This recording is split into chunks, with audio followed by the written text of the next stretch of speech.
Hey guys, कैसे हैं आप लोग। सबसे पहले इस वीडियो को अगर आप बंद करने का सोच रहे हैं तो अगर आपको सच सुनना पसंद नहीं है तो बिल्कुल वीडियो को आप बंद कर दें।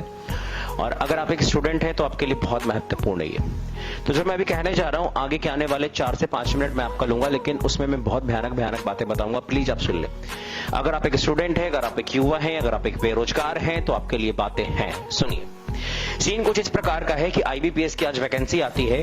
2020 का समय चल रहा है, कोरोना का काल चल रहा है। मैं कुछ बातों को मानूंगा और कुछ बातों को आपके सामने बोलूंगा भी। सीन ऐसा है कि 2020 में आज वैकेंसी आती है आईबीपीएस की, और आज वैकेंसी आती है 1167। इसके ठीक पहले 2019 में वैकेंसी आई थी 4336, उसके पहले आई थी 4252, उसके ठीक पहले आई थी 3562, उसके ठीक पहले आई थी 8022, 8822, उसके ठीक पहले आई थी 12434, उसके ठीक पहले आई थी 16721, उसके ठीक पहले आई थी 21680 और उसके ठीक पहले आई थी 22000। 2012 में वैकेंसी जब 22000 पिक पे थी, उसके बाद ये गिरते कहां पहुंच चुका है, 1667 पे, 1167 पे। आप एक बात बताइए, इस तरीके से अगर आप वैकेंसीज को कम करते जाओगे, बैंक को मर्ज करते जाओगे, तो एक आम आदमी कहां जाएगा। आप हमेशा प्राइवेटाइजेशन को जोड़ दे रहे हैं। अगर प्राइवेटाइजेशन होगा तो लोग जॉब कहां पे करेंगे। क्या आत्मनिर्भर इतना इजी है आत्मनिर्भर बनना। आपको पता है कि अगर मान लिया जाए, अगर बैंक पैसे भी दे देती है लोगों को बिजनेस करने के लिए, तो आपको क्या पता है कि लोग किससे बिजनेस कर पाएंगे या नहीं कर पाएंगे। क्या सारे लोग बिजनेस के लिए बने होते हैं। क्या हर एक लोग से बिजनेस पॉसिबल है। बिल्कुल पॉसिबल नहीं है। इसमें गरीब का बेटा और गरीब होता जाएगा और एक अमीर का बेटा और अमीर होता जाएगा। एक सरकारी नौकरी ही, एक पढ़ाई एक ऐसा चीज था। शिक्षा व्यवस्था हमारी शिक्षा व्यवस्था एकदम बिल्कुल भी सही नहीं है।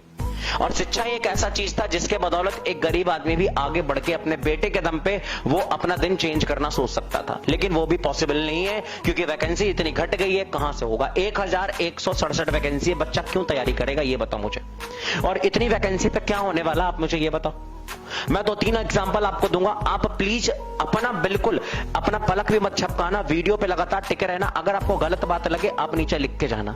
अब मेरी बातों को सुनना। 22000 से वैकेंसी शुरू हुई थी और 1667 वैकेंसी तक हम लोग पहुंच चुके हैं। इतना कम डेटा हो गया है। और साथ ही साथ जो हमारे फॉर्म भरने वाले लोगों की संख्या है वो 10 लाख से भी ज्यादा है।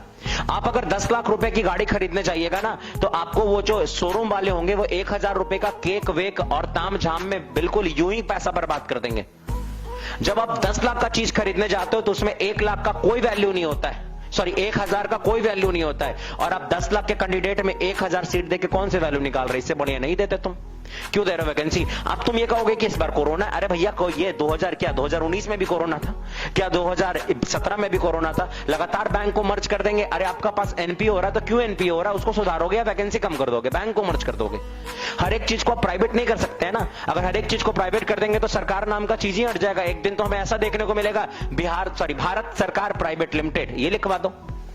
आप ऐसे करेंगे तो कहां जाएगा। शिक्षा व्यवस्था तो ऐसे ही डाउन हो गई थी और ये वैकेंसीज को देख के और ज्यादा डाउन हो जाएगी। बच्चे क्यों पढ़ेंगे। अब आप कहते हो प्राइवेटाइजेशन होना चाहिए। प्राइवेटाइजेशन कब होगा। आपको अच्छी शिक्षा मिली है क्या। एक गरीब का बच्चा क्या एक अच्छी शिक्षा पा पाता है। कोई गरीब का बच्चा अच्छी शिक्षा कैसे पा पाएगा भाई। वो सरकारी स्कूल में जाता है। और आप लोग सरकारी स्कूल के मास्टर को भी कहां छोड़ते, उससे जनगणना करवाते हैं, कोरोना में करवाते हैं, इलेक्शन में काम करवाते हैं। वो इलेक्शन में काम करने आया, पढ़ाने आया है।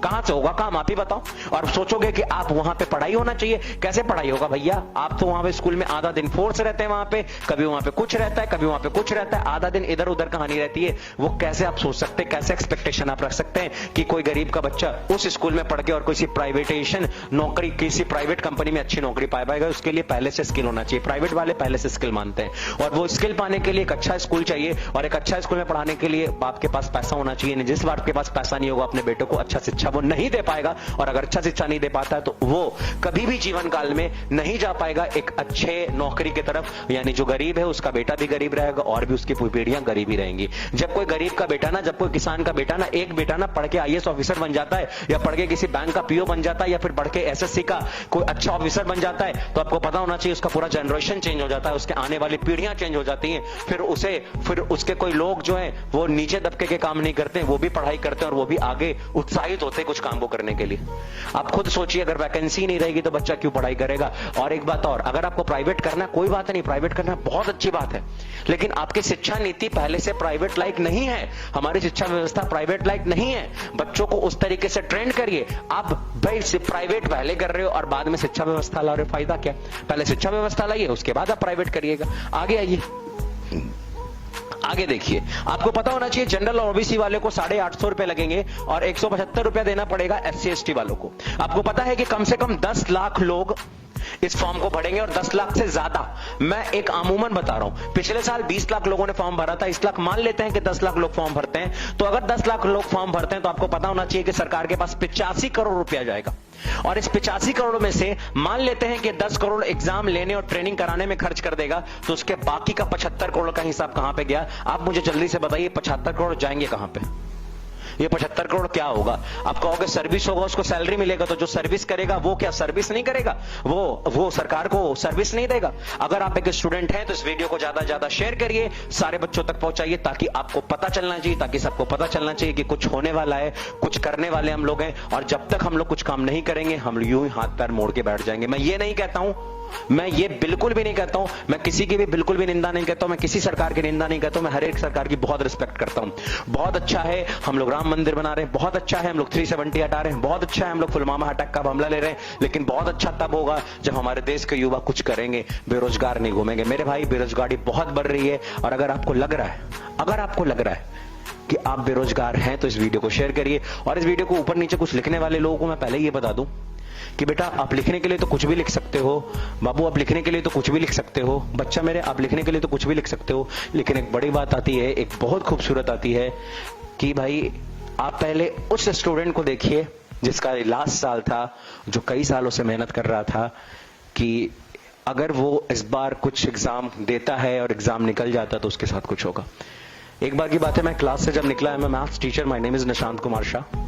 मैं एक बार क्लास से निकला, एक बच्चा मेरे कंधे पे आकर रोने लगा, बहुत तेज से रोने लगा।